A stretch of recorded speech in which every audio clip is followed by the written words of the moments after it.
Muy buenas a todos y bienvenidos a un nuevo vídeo. Bienvenidos una vez más y en el día de hoy tenemos muchas cosas que contaros. Hay muchísimas noticias que están ocurriendo, muchas, sobre todo además tenemos una medio confirmación, una medio comunicación de cómo está siendo ahora mismo el reglamento de 2026, que ya sabemos, aunque queden menos de 2 años, todavía no lo tenemos y ya lo han comentado un poco un integrante bastante importante de la Fórmula 1. Pero además de todo eso tenemos muchos temas súper interesantes, por lo que todo lo que os vamos a contar va a estar detallado en la descripción de este vídeo por si te quieres saltar algún tema y pasar directamente a tu momento de elección. Dicho lo cual, vamos a dar comienzo y queremos empezar por el tema sobre el reglamento de 2026, porque hasta este momento, y como os digo, todavía faltando menos de 2 años para el próximo reglamento, todavía no tenemos comunicación oficial del mismo. Ya os hemos explicado por qué es, y hay mucha gente especulando que esto es malo porque a estas alturas debería estar ya prácticamente redactado y lo único que se sabe es que hay borradores de los cuales se va informando de vez en cuando, os lo traemos siempre que hay novedades con respecto a esto, pero estos borradores van cambiando constantemente. Ahora parecía que los coches iban a ser un pelín más grandes de lo que se había comunicado anteriormente y demás. Bueno, pues ya, después de todos estos borradores en los cuales se sigue trabajando, tenemos esa medio comunicación oficial que ahora vais a entender a qué me refiero. Lo único a deciros es que me parece bien que se esté tardando tanto en este reglamento, sinceramente, por dos motivos. La primera es que no queremos que se cometan errores, como ya los hubo en 2022, y ahora, después de comunicaros qué es lo que se ha dicho de ese nuevo reglamento, os vamos a decir qué errores no se deben de cometer, que en teoría algunos de ellos se está trabajando, ahora os los informamos todo esto, y luego también me parece bien que se tarde tanto para que así los equipos no tengan este reglamento, porque ya sabemos, esto se ha puesto como norma, que no se puede trabajar hasta el 1 de enero de 2025 en los coches del año siguiente para darles un tiempo limitado a todo el mundo. Es decir, si les pones ya que desde hoy pueden trabajar, Haas no va a tener tanto tiempo para trabajar como Red Bull, o puede tener el mismo tiempo porque a lo mejor desechen por completo este año y el siguiente, pero han desechado 2 años para pensar en ese nuevo reglamento. Yo lo veo bien al final que se ponga una fecha en la que todos pueden empezar, que sea ese año, y cuanto más se tarden en llegar a tener el reglamento, más pueden tardar en ni siquiera pueden hacer trampas, porque es que hoy en día no puedes hacer trampas porque es que no hay reglamento todavía, porque todavía se está escribiendo. Bueno, como os decimos, que se ha comentado sobre este reglamento ya de forma prácticamente oficial, que todo esto puede cambiar porque es un simple borrador, pero esto lo ha comentado Pat Symonds, uno de los directores de la Fórmula 1 que se está encargando de este nuevo reglamento, y ha explicado cuál es el objetivo que tienen de cara a este 2026, que más o menos esto ya os lo hayamos comentado, pero sobre todo ha hablado de cómo planean intentar conseguirlo. Además hay un cambio también bastante importante en el despliegue de la energía, que es el 50% ahora en los motores eléctricos para ese nuevo reglamento, así que va a ser también bastante importante. Primero y sobre todo, el objetivo con este nuevo reglamento es devolverle el protagonismo a los pilotos, ha llegado a decir Pat Symonds, que me parece muy bien como eslogan, pero también el 2022 era devolvernos las carreras, de haber más batallas, haber más rivalidades, haber más ruedas a ruedas, y no ha ocurrido.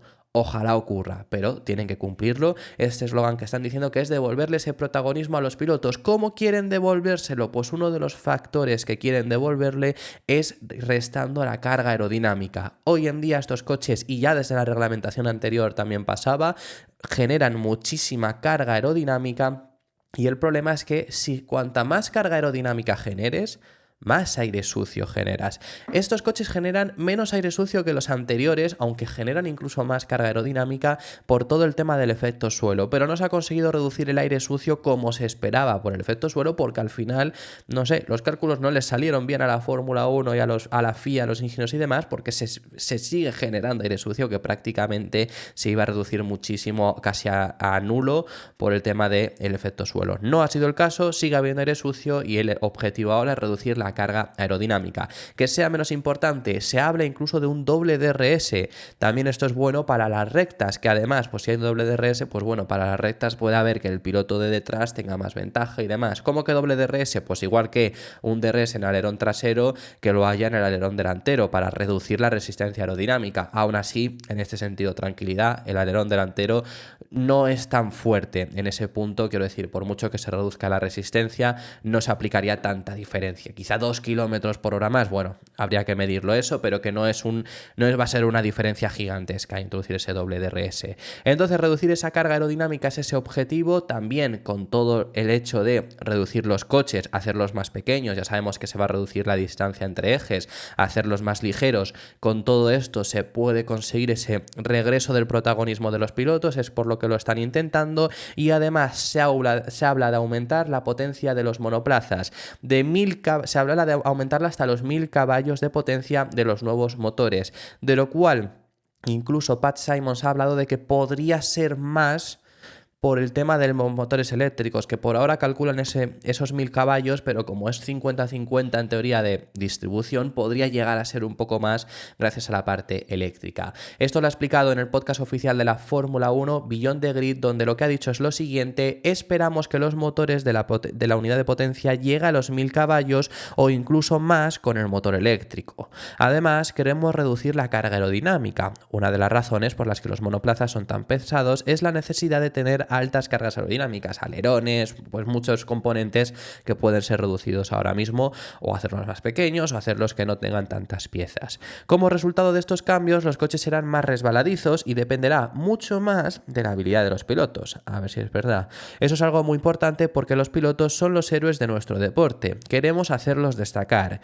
Creo que este es un paso en la dirección correcta. Al final, en este sentido, siempre os hemos dicho que por ahora la Fórmula 1 no es un deporte de pilotos, es un deporte de coches. Y siempre lo ha sido. Lo ha sido en los más de 70 años que lleva la Fórmula 1. No es como la MotoGP, que MotoGP, aunque sea un deporte de motos, por supuesto, aunque sea importante, aunque necesites tener una de las mejores motos, el piloto marca mucho la diferencia. En coches o hay muchísima igualdad o el piloto solo marca la diferencia como mucho contra su compañero de equipo. Entonces la intención es hacer lo que se acerque más, que bueno, por el hecho de lo que nos ha dicho de ser más resbaladizos los coches, depender mucho más de la habilidad del piloto, eso puede estar bien, pero es lo mismo, puedes marcar la diferencia contra tu compañero. ¿Va a ser suficiente los cambios que hagan para tener que marcar la diferencia contra tus rivales? Pues esperemos que así sea. Lo que digo de marcar diferencias, hombre, Alonso, por ejemplo, sabemos que es un piloto que puede marcar muchas diferencias, pero no está peleando por el título, aunque claramente pudiera estarlo si tuviera buen coche. Verstappen hoy en día está peleando, está dominando, pero no podía dominar hasta que no ha tenido este coche. Así que es lo que nos referimos, a ver si el punto es ya no solo que dependa tanto de la habilidad del piloto, sino que estén los coches más igualados. Cuando están muy igualados depende de la habilidad del piloto, sean más resbaladizos, sean menos los coches, cualquier cosa. Luego, además, hay un cambio que se quiere hacer en el despliegue de la energía bastante interesante, y es que parece que se quiere regresar a un sistema similar al KERS que había anteriormente en la Fórmula 1 entre 2009 y 2013. ¿Qué era el sistema de KERS? Bueno, pues era un sistema con el que tú apretabas el botón tanto para adelantar, para defenderte o en sí para optimizar el paso por curva, y en el que desplegabas energía eléctrica y te daba un aumento. Hoy en día tenemos un sistema de energía diferente, y es que en lugar de apretar ese botón que sí que existe y sí te da más potencia, realmente en el resto de la vuelta tú sigues desplegando energía. Eso es lo que quieren cambiar. Anteriormente no.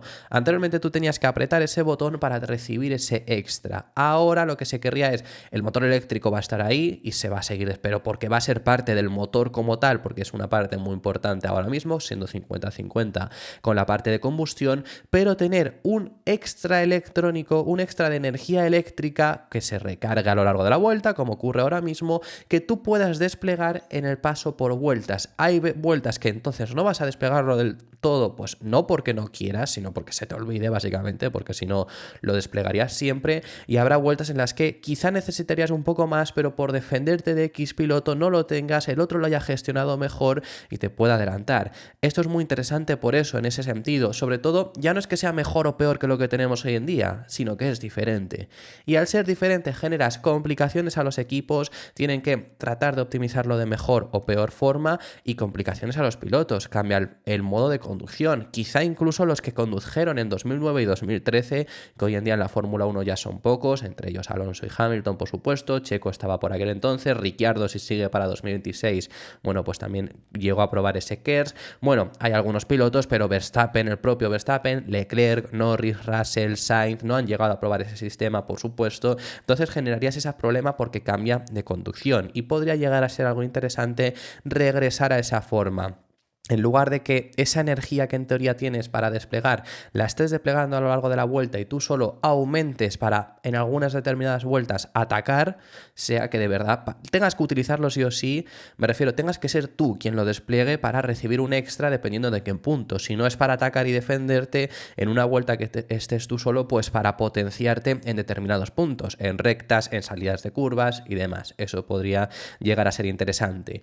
Y luego, y esto ahora os voy a dar mi opinión sobre ello porque lo quiero hablar en los errores que no se deben de cometer, también nos ha hablado al respecto sobre el factor económico. Pat Symonds, antes de estar ahora mismo en la Fórmula 1, el último equipo en el que estuvo es Williams. Entonces están tratando de conseguir que los equipos, sobre todo pequeños, equipos especialmente de la zona baja, no tengan tanto déficit económico contra los rivales. Lo que han dicho desde la Fórmula 1 es lo siguiente: estamos a favor de la tecnología de la última generación, pero que sea asequible. Cuando hablamos de las reglas de 2022, hablábamos del coche, de mejorar la calidad de las carreras, pero apenas mencionamos las limitaciones presupuestarias. De hecho, eso es clave para el futuro de la Fórmula 1. Mi último equipo de Fórmula 1 fue Williams y sufrimos mucho. Poco después de irme yo, el equipo se vendió de todos modos, que sabemos que hoy en día no pertenece a la familia Williams, claramente hoy pertenece a Dorilton Capital. No eran el único equipo que trabajaba en estas condiciones económicas. En ese momento los equipos luchaban por sobrevivir, pero ahora no lo están haciendo y en gran parte se debe a las restricciones presupuestarias, ya sabemos, al límite de gastos y demás, que me parece que tiene sentido, pero voy a contar yo algo que también creo que hay que matizar. Bueno, en ciertos errores que esperemos que no se cometan con este nuevo reglamento. Está muy bien reducir la carga aerodinámica, eso es un acierto total, y si la reduces, al final reduces el aire sucio, reduces la resistencia aerodinámica, reduces el hecho de que sea más complicado estar por detrás. El paso por curva empeora inevitablemente, pero lo empeora para todos. Esto es siempre el debate de ¿queremos hacer los coches más rápidos de la historia? Que ya los hemos tenido, ni siquiera los de hoy en día son los más rápidos, porque fueron los de 2020. ¿O queremos hacer el mejor espectáculo? Pues yo creo que es mejor hacer el mejor espectáculo. En cámara te da igual llegar a 300 por hora que a 250 que a 200. A ver, obviamente seguramente se siga llegando a esos 300, pero hoy en día se llega a 350. Pues a lo mejor te da igual llegar a 300 o el paso por curva que en lugar de ser a 300 km por hora sea a 250 si puedes llegar a dar un mejor espectáculo. Entonces a mí me parece bien ese sentido. Por supuesto, la reducción de tamaño, reducción de peso es buenísima, como siempre os hemos dicho. Y esto también puede llevar a cabo el hecho de reducción de pesos y demás, pues que los coches sean más ligeros, que sean más ágiles, que puedan haber adelantamientos no solo en recta, porque hoy en día solo vemos adelantamientos en recta o algún piloto que se la juega o algún piloto que es extremadamente superior al resto, ya no solo por coche, sino por posibilidades que tiene algunas ocasiones. No, bueno, eso. Con coches más pequeños se puede ver tipos de adelantamiento que antes se veían también, que antes tampoco era una Fórmula 1 que hubiera muchísimos más adelantamientos, pero no solo ocurrían en rectas. El tema de despliegue de energía me parece interesante, por lo que os he dicho, el hecho de cambiar la forma de conducir, la forma de afrontar las carreras, afrontar las batallas, creo que puede llegar a ser interesante y sobre todo en errores me quiero centrar en aspecto y económico. Y es que para mí, hoy en día, el reglamento financiero creo que no está funcionando. Creo que sí, en ciertos sentidos. Por ejemplo, lo que hablaba Pat Symonds es que hoy en día no luchan para sobrevivir como si luchaba Williams en el tiempo en el que estaba. Eso es así. ¿Pero esto es por el reglamento financiero o es por es por el límite de costes o es por la distribución del dinero que ha aumentado en los últimos años por el aumento de viewers y de aumento de audiencia? Yo creo que tiene más que ver con eso. El límite presupuestario lo único que ha hecho es que a lo mejor Red Bull, por ejemplo, no se escape tanto. Red Bull, Ferrari, Mercedes, quizá hoy en día podremos sumar ahí a Aston Martin porque pueden introducir mucho dinero. McLaren, por ejemplo, ahí tendría más complicaciones. No se escape tanto. O, por ejemplo, McLaren, que pueda seguir luchando contra ellos porque disponen de menos dinero, pero sí llegan al límite justo del presupuesto. Entonces están gastándose lo mismo que sus rivales, que estos podrían gastarse 200 millones más como hacían anteriormente. Creo que en ese sentido sí. Pero equipos pequeños, el límite presupuestario te sigues gastando lo mismo porque no llegas al límite y encima, donde yo creo que falla, es el hecho de que los equipos grandes ya tenían fábricas hechas. Aston Martin pagó su fábrica antes del reglamento financiero y no se la ha incluido, pero si Williams quiere mejorar su túnel de viento, también está en ese reglamento financiero. Entonces, en este sentido, yo creo que uno de los errores es matizar ese reglamento financiero. Creo que en ciertos puntos ha dado más.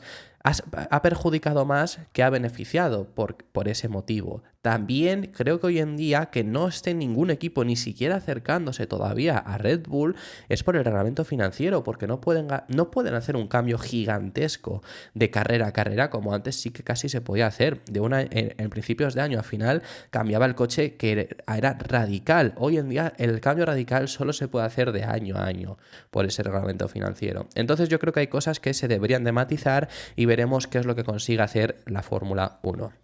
Vamos a pasar al siguiente de los temas, pero no nos vamos a dejar de ir tampoco todavía en el futuro, porque después de haberos hablado de este reglamento, de este reglamento que se está creando para ese 2026, os queremos hablar acerca de Aston Martin. ¿Por qué os queremos hablar con relación a esto del reglamento con el caso de Aston Martin? Bueno, hace unos días os comentábamos en el canal que había habido alguna noticia con relación al túnel de viento de Aston Martin y nos viene genial ahora con estas noticias del reglamento de 2026 porque tienen mucha relación. ¿Qué queremos contaros sobre el túnel de viento de Aston Martin? Bueno, por si os preocupáis en este sentido, no os preocupéis, el túnel de viento de Aston Martin sigue su curso, sigue su construcción y está dicho que en teoría va a finalizarse en septiembre, aproximadamente. Días arriba, días abajo, en su día dijeron abril, ya se ha atrasado hasta septiembre, pero vamos, tiene que ir por ahí, quizá octubre como muy malo, quizá agosto como muy bueno, más o menos por ahí, y ya ahí finalizaría esta fábrica de Aston Martin, que ya os hemos contado siempre que va a ser la más avanzada en este punto ahora mismo. Es el único edificio que les falta, ya construyeron el 1 y el 2, este es el tercero, el 1 y el 2, que el 1 era donde están en general los ingenieros trabajando y demás, y el segundo era temas de marketing y demás, tercero, que están todos al lado, y es muy positivo, el nuevo túnel de viento. ¿Por qué hacemos relación a lo que ocurrirá en 2026? En 2026 hay un cambio de reglamento grande. En 2025 es un cambio muy continuista. Va a haber cambios mínimos en los coches. Prácticamente 2025 van a ser continuación de los actuales monoplazas. Y además, os hemos dicho al principio de la intervención del nuevo reglamento que el nuevo reglamento se podrá empezar a trabajar a partir del 1 de enero de 2025. Por lo que ya sabemos que en 2025 se van a centrar todo, absolutamente todo, en 2026. Sería muy raro ver un equipo desarrollar casi menos cosas que tengan que hacer sí o sí durante 2025. Diferente a 2021. ¿Por qué decimos diferente a 2021? Porque los únicos en el 21 que desarrollaron fueron Mercedes y fueron Red Bull.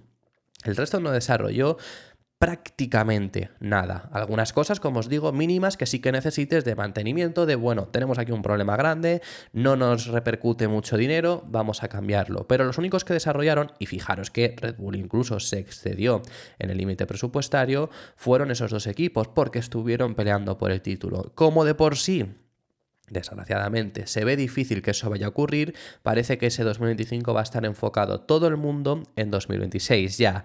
¿Y por qué os decimos que Aston Martin con este nuevo túnel de viento podría haberse perjudicado el momento en el que le llega? Bueno, pues porque según se está hablando, según ha comentado el propio Luca Furbato, uno de los máximos responsables en el apartado de ingeniería del equipo Aston Martin, la llegada de ese túnel de viento, que como os digo va a ser en septiembre, podría llegar a provocar, al hecho de llegar tan tarde, que no se introduzca el nuevo coche, el AMR 25, en ese túnel de viento y el nuevo coche de Aston Martin se trabaje únicamente en el túnel de viento que utilizan hoy en día, que es el de Mercedes.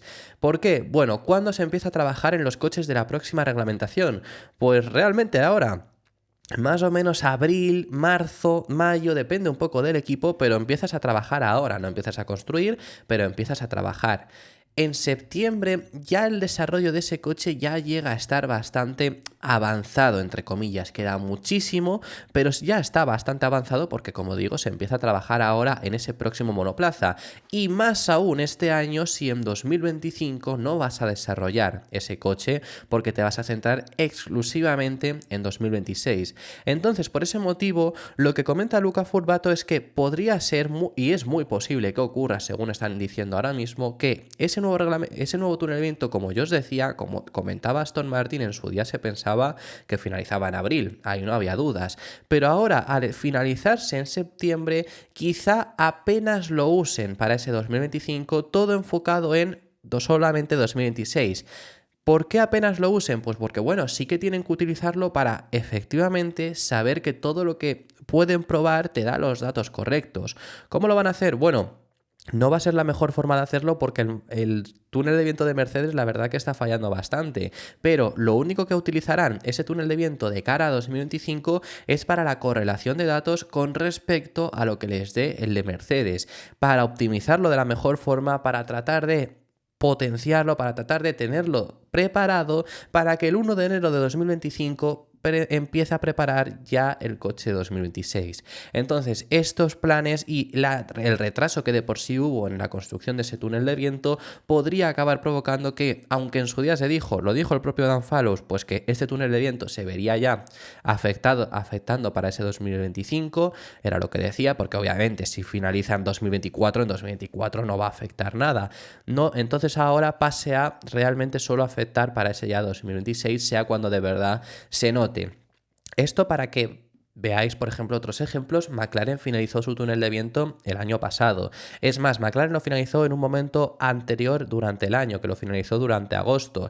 Y ellos fueron muy abiertos en ese sentido y lo dijeron. El coche de 2023 no ha sido nada desarrollado con ese túnel de viento, por supuesto, ni siquiera las mejoras que llevaron a final de temporada, pero es que el coche de 2024 tampoco. Y esto lo ha comentado el propio equipo McLaren, que ya decían con ese túnel de viento que finalizó en 2023 que empezarían a ver su beneficio especialmente en 2025 con el coche que van a hacer ese año. Pues Aston Martin hoy en día lo que nos dice es que van a ver ese beneficio de ese propio túnel de viento en 2026. No lo sé, decía Luca Furbato cuando se le pregunta sobre si utilizarán el AMR25. No puedo comentar eso, porque cuando haces un túnel de viento, entonces tienes que ponerlo en marcha, asegurarte de que los números están saliendo son correctos, así que creo que sería una decisión para el equipo aerodinámico, para asegurarse de que todo está ahí y luego ya haremos el intercambio o no. Es verdad, pero creo que si pudieras ganar tiempo de cara a 2016, creo que ganarías quizá 3 meses, solo para asegurarte de que todo está bien antes de lanzarte a ello, aunque es lo que hay. Ahí se refiere especialmente a que pueden ganar tiempo ya viendo si efectivamente esos datos son correctos de cara a ese 2026, que en comparación a ni siquiera tener túnel de viento o no tenerlo optimizado. Por ese motivo, para ganar esos 3 meses es por los que posiblemente perjudiquen su propio coche de 2025, por lo menos el desarrollo del mismo con su propio túnel de viento, seguirán usando el de Mercedes de cara a mejorar ese AMR26. O bueno, veremos cómo se llama para entonces, porque a lo mejor no es AMR, porque a lo mejor no es Aston Martin, pero sobre eso ya os hemos hablado. En este vídeo también os queremos hablar acerca del propio equipo Mercedes y os queremos hablar acerca de los problemas que están teniendo, que os hemos dicho que tienen problemas con ese simulador y parece ser que James Allison, aunque les ha costado, porque no pueden usar el simulador, sí lo pueden usar, pero como luego les da datos incorrectos,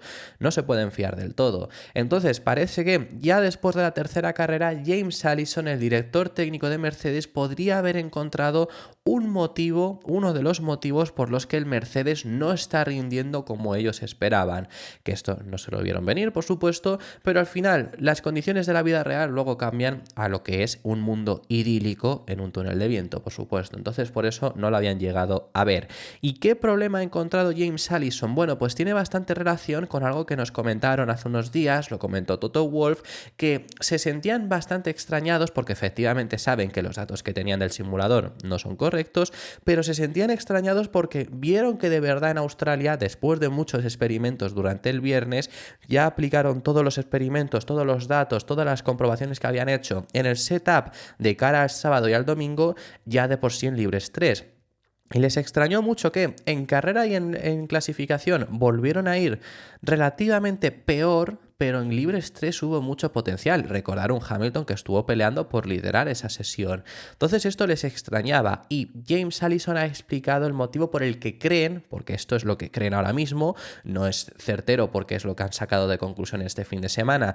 Y sobre todo es posible que esto, bueno, en Japón les va a venir muy bien porque va a llover, va a haber temperaturas más bajas y van a poder comprobarlo. Lo que creen es que lo que les está perjudicando especialmente son las altas temperaturas. El coche de Mercedes con temperaturas más altas rinde peor. Por eso en Libres 1 y en Libres 3 especialmente están rindiendo mejor, pero luego ese mismo día llegas a clasificación, segunda sesión, pista más caliente, momento del día seguramente también con más calor habitualmente, depende del circuito, pero habitualmente suele ser así, y el coche funciona peor. Si esto es así, como os digo, Japón, la predicción dice que puede llover, ojalá llueva para ver un fin de semana en Suzuka bajo la lluvia, sería espectacular, como el que vimos en 2022, aunque bueno, ahí hubo un poco de controversia.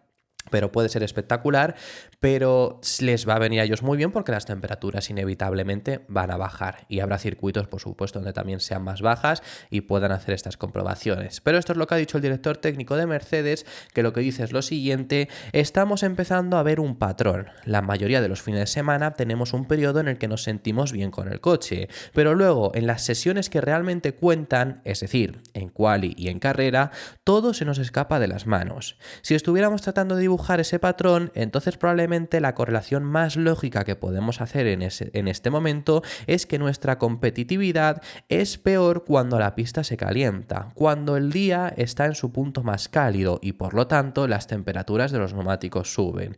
Eso nos da algunas pistas sobre lo que tenemos que hacer para mejorar a partir de este punto. Desde la FP3 hasta la clasificación en Melbourne no hubo ningún cambio de puesta a punto. Por eso es lo que dice, no tiene mucho sentido si no es por un problema de este sentido, que en Libres 3 vayas bien, pero en quali no, si no has cambiado la configuración, ¿no? Sería extraño. Sí que puede ser que vayas peor en relación a tus rivales, porque tus rivales pongan la puesta a punto mejor, activen los motores al máximo y tú vayas para atrás, pero no es que fuesen para atrás, es que la sensación fue mucho peor, entonces ese es el cambio. ¿Esto se puede arreglar por un cambio de configuración? También se lo han preguntado James Allison y al final es que como han sacado esta conclusión después de Australia, que tienen que comprobarlo y les viene muy bien Japón, como os digo, porque las temperaturas van a ser más bajas para comprobarlo, la verdad que no lo sabe, es algo que no se habían dado cuenta ni en Arabia Saudí ni en Bahrein, lo han sacado a deducir en este Gran Premio de Australia y lo comprobarán en futuros grandes premios. Sí, se ha identificado correctamente una evaluación precisa de por qué nuestra competitividad aumenta y disminuye. Entonces se puede trabajar en el fin de semana con un programa que se dedica a tratar de buscar una solución al respecto con la puesta a punto del monoplaza. Ese trabajo se puede hacer aquí en la fábrica con la simulación y demás, pero si una vez agotados todos los grados de libertad de los que dispones en términos de reglajes, llegas a la conclusión de que aún necesitas ir más allá, entonces la cosa se complica. Es decir, que hay características subyacentes en el aspecto aerodinámico que ha diseñado o en las características de la suspensión, ojo, ahora os digo esto, que está agravando esa debilidad en particular. Pero para encontrar una solución buena hay que cambiar esas características subyacentes. Puede ser rápido y fácil o un poco más complicado. Os he recalcado lo de las suspensiones porque ya os hemos dicho que esto se está comentando también desde Mercedes, que la suspensión trasera, que introdujeron una nueva, que también la tiene Aston Martin, no está del todo optimizada en este punto y por ese motivo ahora mismo no están rindiendo tan bien. En el caso de Williams, por ejemplo, que también compra la suspensión trasera, se han quedado con el modelo del año pasado, pero esto fue simplemente por el hecho de que no eran capaces de introducirla. Esta suspensión trasera puede ser mucho más beneficiosa, pero tienen que ser capaces de conseguir sacarle el máximo potencial. Hoy en día no lo están haciendo, puede ser incluso uno de los problemas por los que se ve potenciado este problema de las temperaturas y eso es algo en lo que deben de trabajar. Tenemos otros dos temas que se nos está yendo el vídeo larguísimo, hemos hablado muchísimo con respecto a el tema del reglamento, pero nos quedan todavía dos temas por los que comentaros y el primero de estos últimos dos temas que os queremos hablar son unas palabras de Sebastian Vettel, ¿Qué es lo que ha hablado el tetracampeón del mundo? Bueno, pues ha hablado el piloto alemán al respecto sobre la situación actual que hay dentro de Red Bull, lo que está ocurriendo con todo el caso Horner, con toda la investigación que ha habido y demás, la guerra que se está librando de poder y sobre todo ha hablado explícitamente sobre Max Verstappen. Ha hablado acerca de estos rumores que ha estado habiendo, que lo han puesto en la órbita de Mercedes, de Aston Martin, os lo tratábamos también ayer, ha estado comentando todos estos rumores y si Verstappen debería o no marcharse de Red Bull. Y lo que ha dicho es lo que os hemos comentado en muchas ocasiones. Razones deportivas no hay para que Max Verstappen se marche del equipo Red Bull. ¿Por qué se marcharía? Bueno, pues esto... Lo que pide Sebastián Vettel en este sentido es que haya más transparencia en todo lo que está ocurriendo dentro del equipo, porque está habiendo una guerra muy grande que desde fuera no podemos ver porque no nos la están contando, porque os lo estamos tratando de contar lo que podemos, pero un día sale esto y otro día en el medio contrario sale lo otro. Entonces escuchas muchas cosas de los dos lados, pero no sabemos qué es lo que está pasando. Esto ya, la transparencia la han pedido desde Mercedes, la han pedido desde McLaren, la han pedido desde varios de los equipos, no la han dado, no está en la obligación de darla, pero a nosotros nos gustaría, por supuesto, recibirla para saber qué es lo que está pasando exactamente, y eso es lo que pide Sebastián Vettel. Pero que en cuanto a razones deportivas, y esto es así, es que si te vas es tirar un mundial prácticamente asegurado, porque es tirar casi ese 2025 que lo tienes asegurado. Razones deportivas no hay para marcharse a Red Bull, salvo además también que sepas seguro que en el 26 van a ir mal, porque bueno, es una suposición que también hemos hecho, pero en el 26 no tienen por qué para nada ir mal. Entonces, salvo que estés muy seguro, razones deportivas no hay, y ahí tiene razón Sebastián Vettel.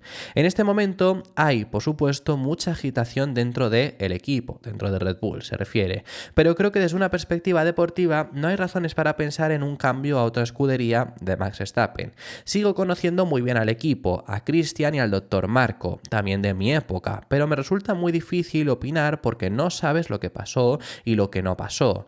Creo que a la gente le gustaría ver un poco más de transparencia en este sentido, pero espero que el tiempo lo aclare todo. Ojalá que lo podamos llegar a aclarar, ojalá que hubiera más transparencia y veremos qué es lo que ocurre con el futuro del piloto neerlandés, que ese es el punto, ¿no? A lo mejor razones deportivas, salvo que pienses muy a largo plazo y sepas seguro que en el 26 no van a ir bien, no hay razones deportivas, las razones son de esta guerra que se está librando ahora mismo dentro del equipo, que esto es sobre todo el factor principal que os lo he dicho en muchas ocasiones. No es que se quiera ir Verstappen de Red Bull porque Verstappen Red Bull le asegura ese quinto título, perdonad, el cuarto es este año, que veremos que consigue, le asegura prácticamente por lo menos pelear ese quinto título si consigue ganar este año, pero por supuesto hablando acerca de la guerra que se está librando, lo que comenta el padre de Max Verstappen siempre en contra de Horner, si son tan afines a Helmut Marko como dicen y demás, pues podría ser ese el motivo. Lo último a comentaros, muy breve y muy rápido, os traemos unas palabras de Jolyon Palmer, ex piloto de Fórmula 1, hablando acerca de lo que sucedió en Williams y dando otro punto de vista, porque bueno, yo siempre os he dicho que yo comprendo perfectamente el hecho de que Williams cambiase a los pilotos y decidiese poner a Alexander Albon por delante de Sargent este fin de semana en Australia, pero considera que fue una mala elección no por el hecho de bajar a Sargent, ya sabemos lo injusto que ha sido, y eso lo hemos dicho siempre, ¿no? Por supuesto. Pero considera que fue una mala elección porque los libres 2 los disputó Logan Sargent, tenía más rodaje, tenía prácticamente más de 30 vueltas de rodaje extra que su compañero, tenía más conocimiento y al final con otra sesión de libres 3 pues hubiera estado en una mejor situación que lo estaba Albon simplemente con libres 1 y libres 2, y por ese motivo cree Palmer que se equivocaron en esta elección. La decisión de poner a Alex en el coche de Sargent fue difícil para Williams, una decisión que James Bowles dijo que era la más difícil que había tenido que tomar y no lo dudo, pero creo que fue la decisión equivocada. Vamos a desglosarlo. En primer lugar, ¿habría sido Albon el piloto más fuerte para el fin de semana? Lógicamente sí, dada su forma durante la temporada pasada y esta en comparación con Sargent. Pero se perdió 34 vueltas el viernes en comparación con su compañero de equipo, el equivalente a una sesión y media. Tampoco hizo simulacros de clasificación el viernes ni rodó en carrera, a diferencia de Logan. Ahí sí que tiene razón. La solución a esto, si Williams lo tenía tan claro, también por supuesto es que no sabían si iban a llegar a tener arreglado el chasis o no. Si lo tenía tan claro, haber subido algo en el viernes, pero la verdad que es que ya eso sí hubiera sido matar a Sargent.